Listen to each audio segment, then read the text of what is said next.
Bueno, como dijo Evelyn, estamos en la serie de sermones sobre la oración. Muy bien. Y hoy día nos toca la tercera parte de nuestra serie de sermones. Evelyn hizo una pregunta y yo la voy a repetir, aunque ella misma ya la contestó, pero como está aquí en el papel, la repito. ¿Quién sabe qué se conmemora hoy? Y en la frase siguiente, aquí en el papel, dice exacto. Hoy recordamos el 31 de octubre de 1517 que Martín Lutero, un monje agustino, clavó sus 95 tesis y con ello Dios comenzó un proceso de reforma dentro de la Iglesia de Jesucristo de aquellos años. Hoy todavía vivimos influenciados por las consecuencias de aquella acción de Lutero. Nosotros somos protestantes, así se nos dice, porque adherimos a la protesta que Martín Lutero hizo sobre la realidad en que la Iglesia Católica Apostólica Romana de su tiempo se encontraba, del tiempo de Lutero, ¿no es cierto? Por supuesto que el tema no era solo en cuanto a un par de cosas de forma, sino que eran muchas cosas de fondo, ¿sí? Como Evelyn leía y decía, estaba en juego la justificación por la fe. Esa fue la protesta que se hizo en ese momento. Al comenzar el culto, Evelyn nos contó un poquito sobre lo que gatilló esta reforma protestante. Es posible que su efecto más importante fue el que tuvo que ver con la manera en que las personas se relacionan con las Sagradas Escrituras. Hasta ese momento, la Biblia era exclusividad o propiedad exclusiva de una pequeña casta y un pequeño grupo de personas que tenían la autorización para leerla. ¿Algunos han visto la película En el nombre de la rosa? ¿No? ¿Sí? Muy buena. Y sale una imagen siempre, la vi hace muchos años, bueno, un par, porque soy muy joven para decir hace mucho, pero hace un par de años la vi. Y hay una escena muy buena cuando todos tenían miedo de leer la Biblia porque morían. ¿Y por qué morían? ¿Los que vieron la película? Claro, por el hábito que uno le hace y da vuelta la hoja y otra vez para dar vuelta a la otra hoja. Y resulta que en la punta de las hojas le echaban veneno. Entonces eso hacía que las personas al untar el dedito acá y luego colocarlo allá, tocaran el veneno y fueran ingiriéndolo dentro de su organismo. Eso, según dicen, está basado en hechos reales. Entonces, era una pequeña casta que tenía el control sobre las Sagradas Escrituras. Durante la vida de los primeros reformadores del siglo XVI, no se sistematizaron lo que hoy nosotros llegamos a conocer como las 5 solas, las que mencionó Evelyn. Sola Escritura, sola fide, sola gratia, solus Christus y soli Deo gloria. Pero sí, las convicciones de los reformadores, de Lutero, de Zwinglio, de Calvino, posteriormente de Melanchthon, estaban basadas en estas verdades, ¿sí? Y muchos de ellos en vida las enunciaron y las declararon, aunque como nosotros las conocemos hoy, no fue hasta el siglo XXI, principio del siglo XX, que recién se sistematizaron como las 5 solas. Bueno, pero de todas formas, ese principio que establecieron los reformadores en el siglo XVI de la sola Escritura, es decir, solo la Biblia es la autoridad final en toda disputa y en toda controversia, fue y sigue siendo algo que nos caracteriza, o por lo menos debiera caracterizarnos como herederos de la Reforma Protestante. No podemos decir que somos herederos de la Reforma Protestante, pero en realidad restarle importancia a la posición que la Escritura, que la palabra de Dios tiene en nuestro quehacer diario. Esto no significa que no leemos ningún otro libro y que solo leemos la Biblia. No se trata de eso. La semana pasada yo les recomendé, ¿qué libro? Excelente, mi amada esposa. Las Confesiones de San Agustín. Un libro muy bueno, También es muy interesante la lectura, por ejemplo, de la Suma Teológica de Tomás de Aquino. Si tienen harto tiempo, léanla, es interesante. Y también otro texto que yo les recomiendo, pongan ahí en Google, el Proslogion de San Anselmo de Canterbury. Muy bueno, se los recomiendo. El principio de la sola escritura no dice que no podemos leer el Quijote o que no podemos leer a Anselmo, que no podemos leer a Orígenes. Lo que dice es que la Biblia es la regla final en toda disputa que tenga que ver con la fe y con la vida de la Iglesia. Eso es lo que nosotros creemos. Claro, cuando se trata de dirimir algún asunto, no recurrimos a los autores o a los escritos de otros autores que nos fueron inspirados por Dios. Y nosotros creemos que los que fueron inspirados por Dios son los que están en la Biblia.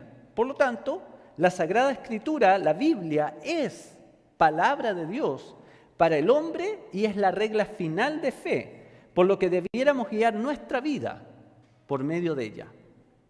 Si existe alguna duda sobre este tema, debiéramos ver qué dice Dios en su palabra y hacer lo que Dios dice. Eso es lo que nosotros decimos. Si tenemos algún conflicto dentro de la iglesia, no lo vamos a resolver consultando con la mayoría, sino que lo vamos a resolver viendo qué dice la Biblia en primer lugar y en primer término sobre el conflicto que como iglesia estamos enfrentando. Eso es solo escritura. Claro, por ejemplo, en el contexto de la serie de predicaciones que estamos viendo, la oración. Si tenemos alguna duda de por qué debemos orar, o más bien incluso, no sé, de repente el Mati puede tener la duda y decir, ¿y hay que orar? Bueno, si tenemos alguna duda sobre el tema, ¿qué debiéramos hacer? Ver la Biblia, porque es la Biblia la que nos marca y nos dirime toda discusión. Nuestra vida, nuestra manera de vivir la vida cristiana no está regida por lo que consideramos o no lógico. Ese es un tema importante. Por supuesto, cuando nosotros analizamos la Biblia, yo estoy convencido que si partimos del presupuesto que Dios existe y nosotros analizamos la Biblia de una manera lógica, vamos a llegar a la única conclusión que lo que está contenido en la Biblia es verdad. No puede ser de otra forma. Sin embargo, la lógica del ser humano está contaminada con el pecado. Todo nuestro ser está contaminado con el pecado y nuestra lógica también. Por lo tanto, si nosotros pretendemos guiar nuestra vida cristiana o nuestras relaciones o nuestra vida en general por medio de la lógica y la reflexión, estamos en peligro mortal. Porque por muy inteligente que seas, por mucho conocimiento que tengas, la lógica del ser humano no es la lógica de Dios. Y no porque Dios sea ilógico. La lógica de Dios es la lógica perfecta. El problema de la lógica del ser humano es que está contaminada con el pecado.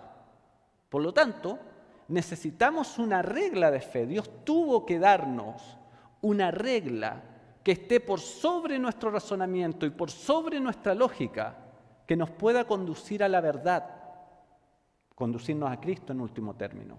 ¿Y cuál es eso que nos dio? ¿Qué es eso que nos dio? ¿Qué está por sobre la lógica y nuestra razón? La Biblia, porque es palabra de Dios. La lógica humana también fue afectada por el pecado, por lo tanto, aunque aún es útil para muchas cosas, no nos sirve para determinar la verdad en todos los casos y sobre todo en aquellos que involucran algo que tiene que ser distinguido de una manera espiritual. La lógica en esos casos no nos sirve, porque nos pareciera que Dios es ilógico. Pero el problema no está en la lógica de Dios, el problema está en nosotros y en el pecado que nos contaminó. Entonces, necesitamos una guía o un parámetro de medición que nos permita comprender cuál es el camino correcto que debiéramos tomar. La Biblia fue entregada por Dios con ese fin.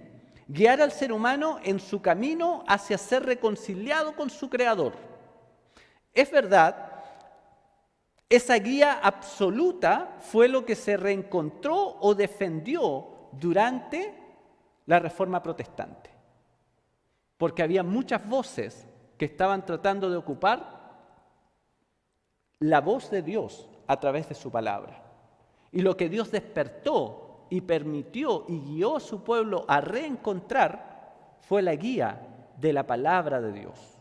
Por eso, los reformadores del siglo XVI y a lo largo de muchos años antes que ellos y después de ellos, muchos hombres y siervos de Dios estuvieron dispuestos a morir, a dar su vida y a sufrir tribulaciones, pruebas, angustias, rechazo, por comunicar la palabra de Dios en un idioma que las personas puedan entender. Hay una escena muy buena de Los Piratas del Caribe. ¿Cuántos han visto Los Piratas del Caribe? ¿Sí? Bueno, yo a esa hora estoy orando, pero me han contado, ¿no? Los Piratas del Caribe tienen una escena muy buena. La segunda película, ¿se acuerdan que la primera es la maldición del Perla Negra? Y se rompe la maldición bajo la que estaban los piratas. Y dos de ellos, que no me acuerdo cómo se llaman, uno era el flaquito de ojo de madera y el otro era el amigo, que era más rellenito, van en un barco, al principio de la segunda película van en un barco que va a la deriva en el mar. Entonces van llegando a la orilla y el que es más gordito va remando, y el flaco lleva, no sé si un Nuevo Testamento, una Biblia, lleva en la mano y va leyendo y con una cara así de que está comprendiendo, de inspirado, y está leyendo así, le da vuelta y pone cara de reflexión y lo vuelve a hacer, y el amigo le dice, ayúdame a remar, ¿qué sacas con leer eso? Y él dice, desde que se rompió la maldición, y ya somos mortales, le dice, tenemos que cuidar nuestra alma, y qué mejor hacerlo que leyendo la Biblia. Y el tipo le dice, pero si tú no sabís leer. Y él contesta y dice, bueno, pero algún mérito me darán por simular que lo hago. ¿Sí?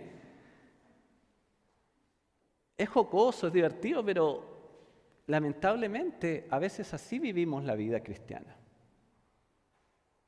Sabemos que la Biblia es la palabra de Dios. Sabemos que la Biblia tiene que regir nuestra vida. Pero, en vez de hacerlo, la tenemos casi como un amuleto, o como, a lo mejor no como un amuleto, pero es algo que la leemos de vez en cuando, pero no determina la forma en que nosotros vivimos. ¿Tienes alguna duda sobre cómo debiera vivir un cristiano? Lee la Biblia. ¿No estás seguro de si lo que dice el pastor o la hermana Evelyn es tan así? Porque tal vez puede que sea otra forma de mirar la vida solamente. Si tienes duda, ¿qué hay que hacer? Lee la Biblia. Yo me puedo equivocar en mi interpretación porque soy un ser humano y puedo equivocarme. Pero si algo aparece de manera literal en la Biblia, ¿qué debemos hacer? Creerlo. Por ejemplo, ¿qué dice 1 Tesalonicenses 5:17? No, por hermana, sin leerlo. Bueno, en 31 minutos era oren sin cesar. Pero lo que dice es orad sin cesar. Orad sin cesar. Ok, ¿cómo podemos interpretar eso? ¿Hay algún margen de error a la interpretación de que hay que orar? Podemos discutir mucho y todo el tema, pero algo que no podemos discutir es que hay que orar. ¿Amén? O como decía mi suegro, si no le gusta esa parte, le arrancamos la hoja. Pero o le arrancamos la hoja a la Biblia para que no diga eso, o aceptamos que está ahí y lo hacemos. ¿Hay que orar todos los días? Sí. La Biblia nos enseña que Jesucristo, nuestro máximo ejemplo a seguir, apartaba tiempo prácticamente a diario para orar. No podemos hacer una cronología exacta, pero siempre Jesús estaba orando. ¿Basta con las oraciones que hacemos mientras vamos de camino en el Uber o en el auto? Señor, bueno, tú sabes que no alcancé a orar, pero Señor, pero tú sabes que yo tenía todas las intenciones de orar, Señor, porque tú eres realmente lo más importante en mi vida. ¡Pip!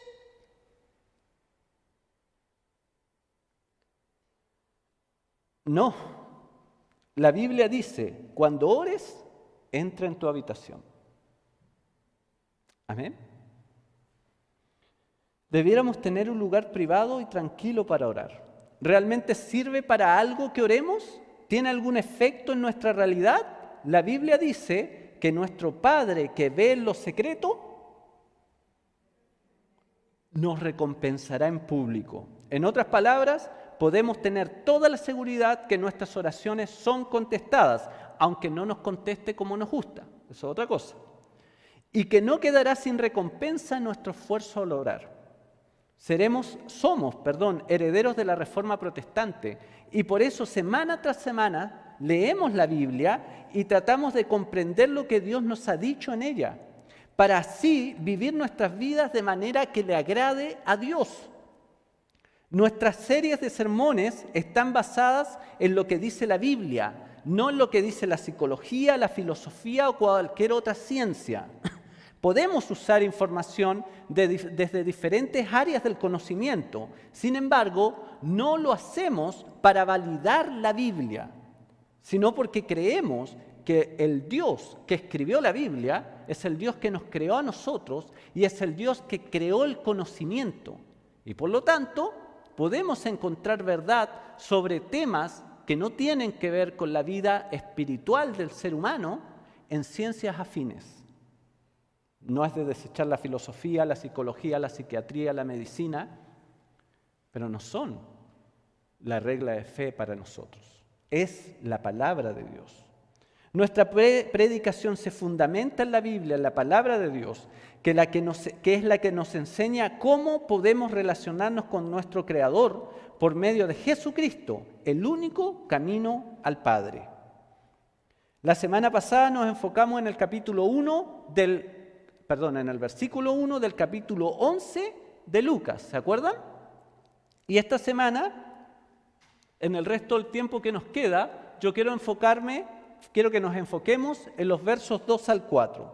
Dice así: y Jesús les dijo a sus discípulos, cuando oréis, decid, Padre nuestro que estás en los cielos, santificado sea tu nombre, venga tu reino, hágase tu voluntad, como en el cielo, así también en la tierra. El pan nuestro de cada día dánoslo hoy, y perdónanos nuestros pecados, porque también nosotros perdonamos a los que nos deben. Y no nos metas en la tentación, mas líbranos del mal.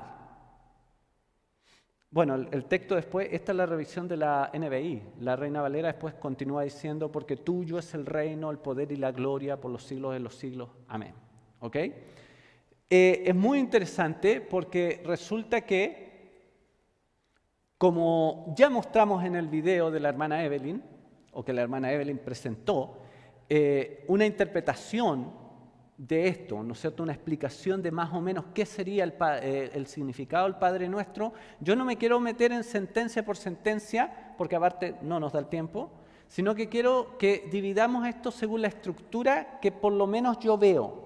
Y yo veo una división de dos partes, y cada una de esas partes nos enseña un principio sobre la oración. Por ejemplo, la primera parte o el primer principio que podemos extraer de esto es que la oración parte en Dios.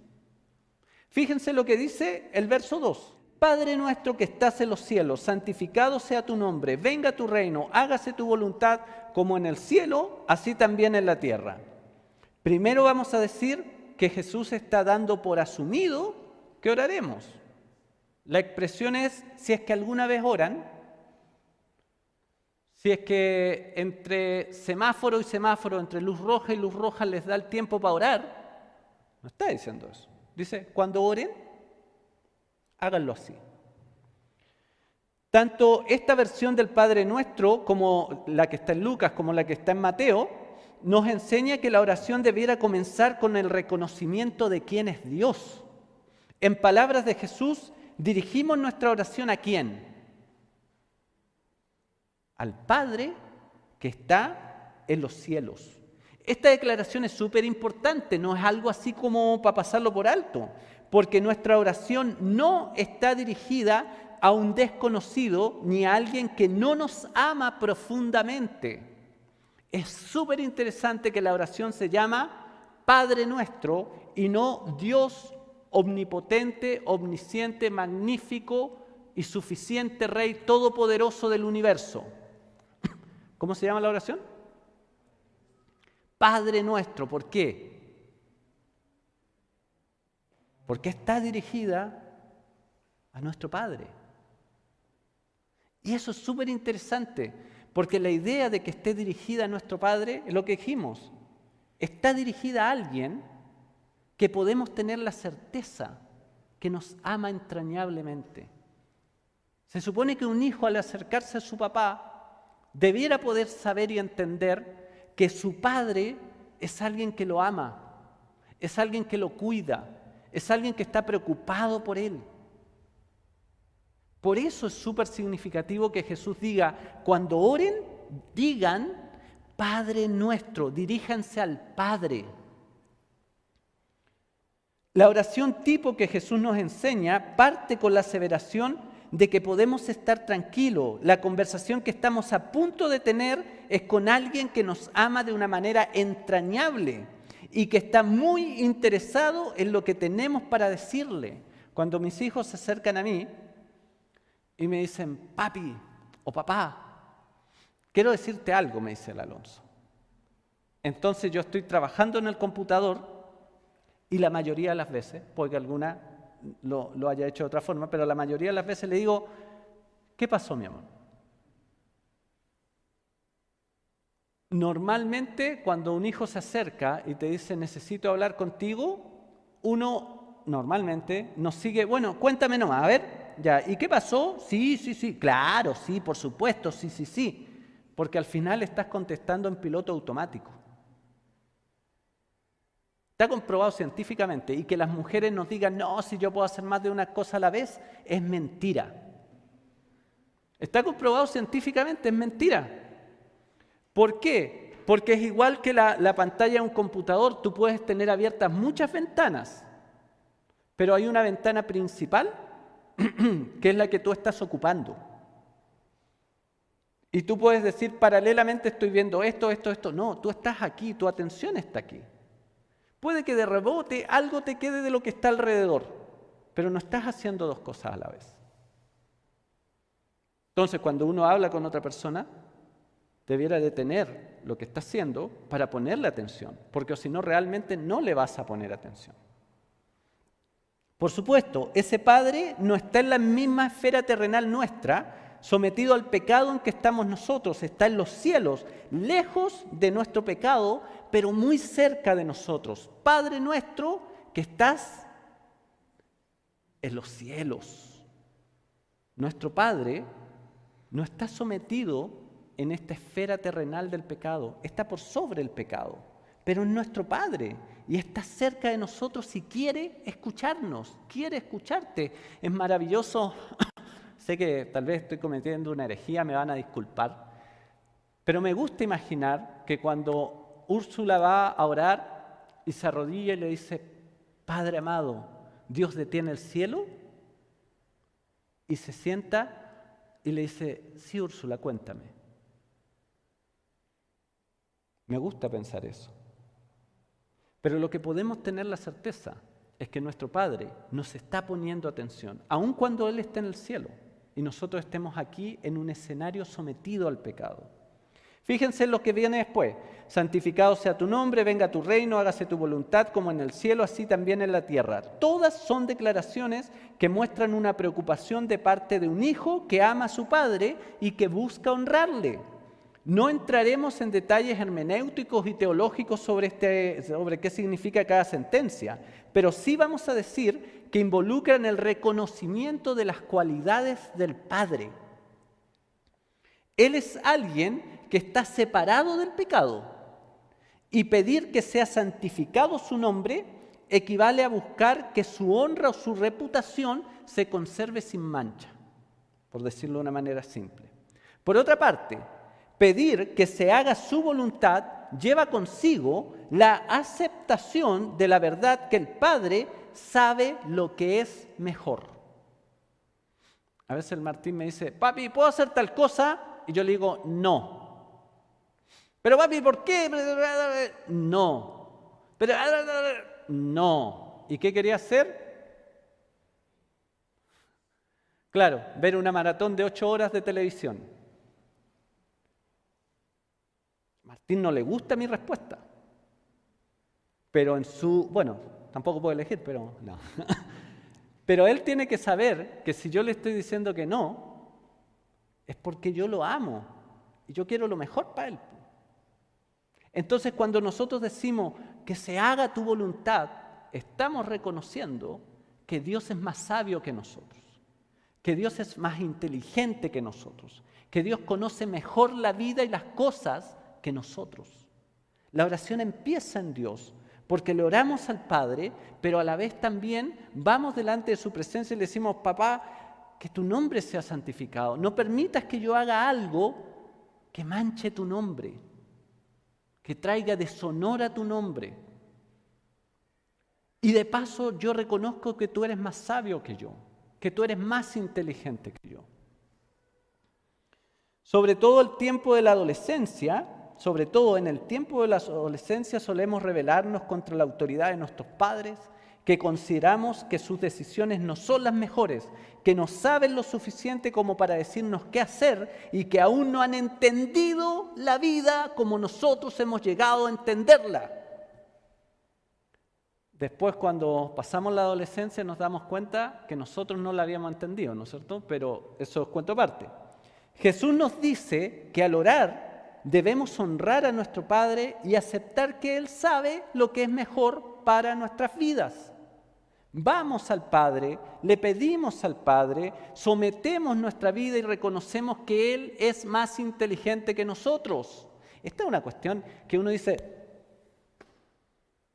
o sea, si creemos que existe un Dios y que ese Dios, ya por definición de ser Dios, ¿puedo ser yo más inteligente que Él?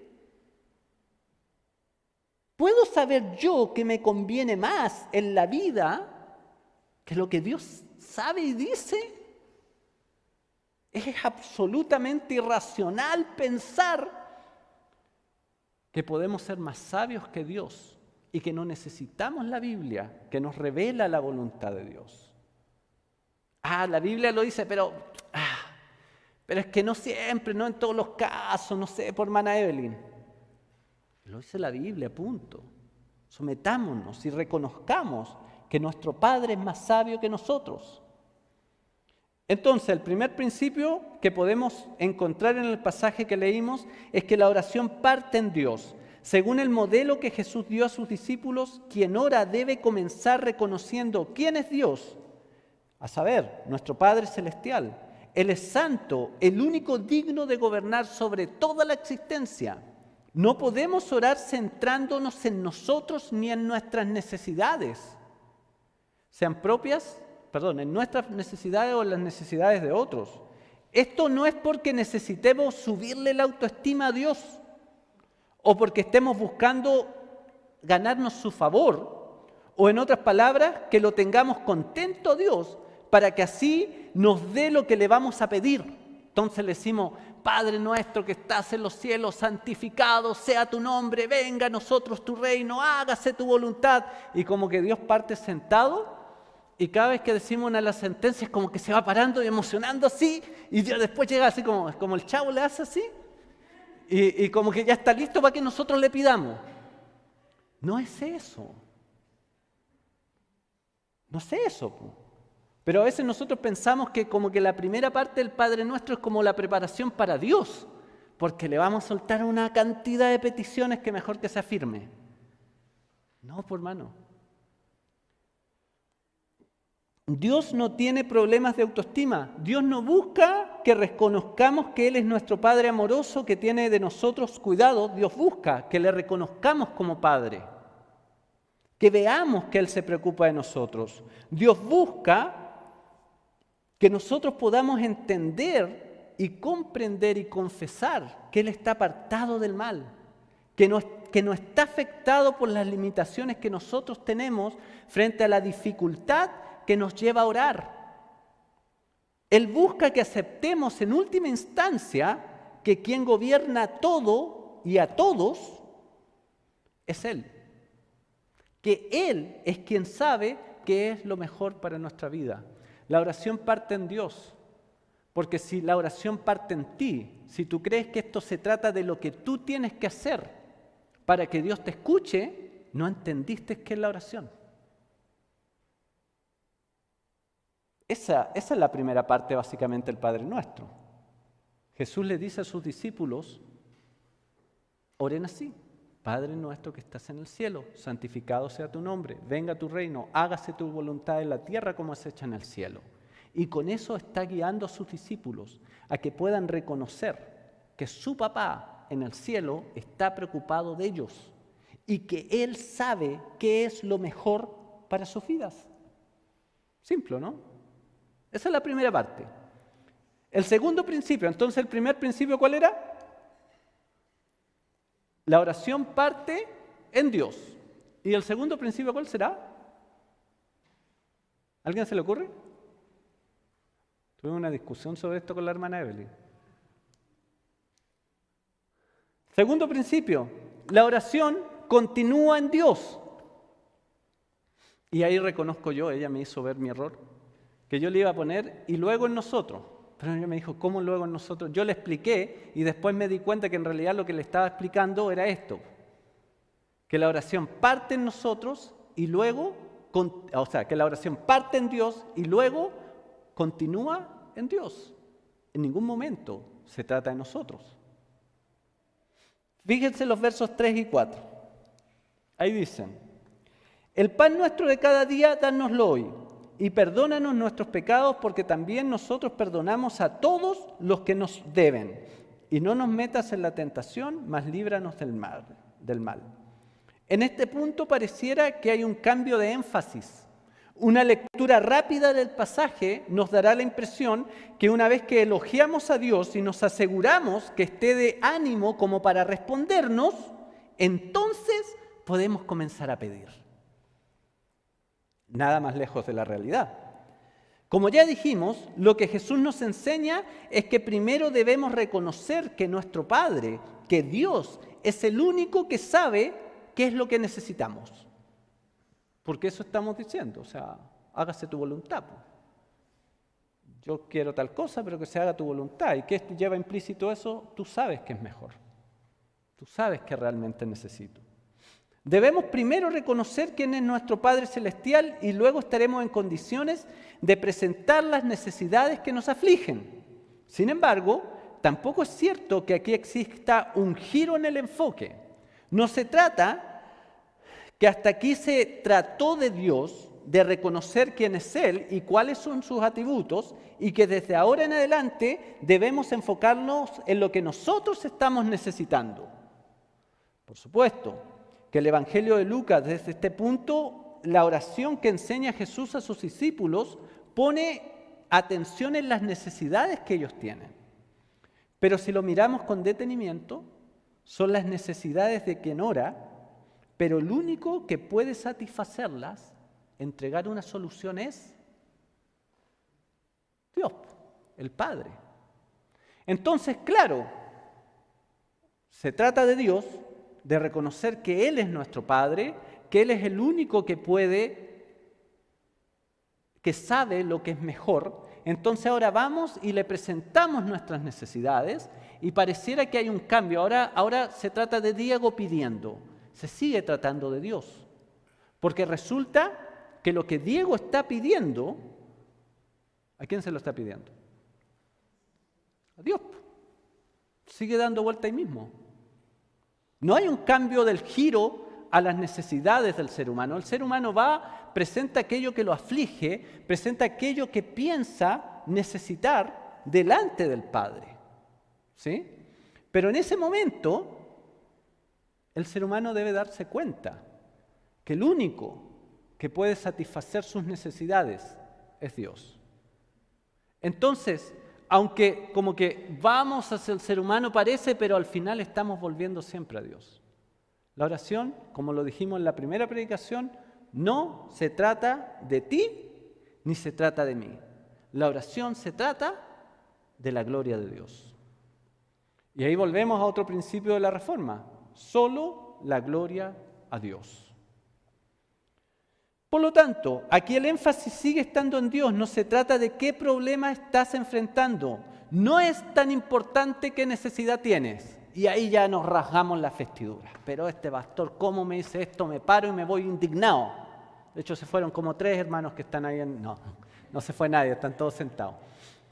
Y claro, pero no se trata de qué necesidad tienes. Ni siquiera es importante librarte de las tentaciones del mal, sino más bien de que solo Dios, el Padre, puede hacerlo. Porque claro, pide y dice, líbrame de la tentación y no me dejes caer en la tentación, mas líbrame del mal. Amén. Claro, Dios no puede tentar a nadie, dice, ¿no es cierto? Que no es tentado por nadie y no puede tentar a nadie. Pero Dios podría ponerle límites a Satanás en nuestra vida y no dejar que Satanás nos tiente. Eventualmente eso podría pasar. Sin embargo, Dios en su soberanía, en su gracia perfecta, Él decide cuándo contesta esa oración. Y como le dijo Dios a Job, ¿quién eres tú para cuestionar eso? ¿Quién eres tú para cuestionar cuando Dios permite o no permite algo en tu vida? Esto se trata de Dios. No se trata de que tú vas a la oración corriendo rápidamente y Dios te contesta sí, punto. Eso lo vimos la semana pasada. Si alguien tiene alguna duda y reclamo sobre eso, primero vea la predicación de la semana pasada y después nos juntamos a conversar.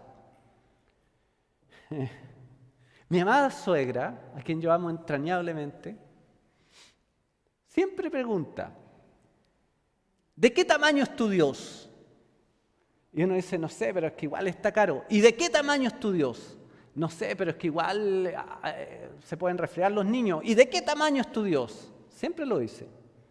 Y en muchas ocasiones la respuesta a esa pregunta pasa por saber si realmente entiendes que ninguno de tus problemas o necesidades es más grande que Dios. Esa es la pregunta. ¿De qué tamaño es tu Dios? Daniela, ¿estás entendiendo que no hay nada, no hay necesidad ni problema más grande que Dios en tu vida? Y no es una percepción, no es algo relativo.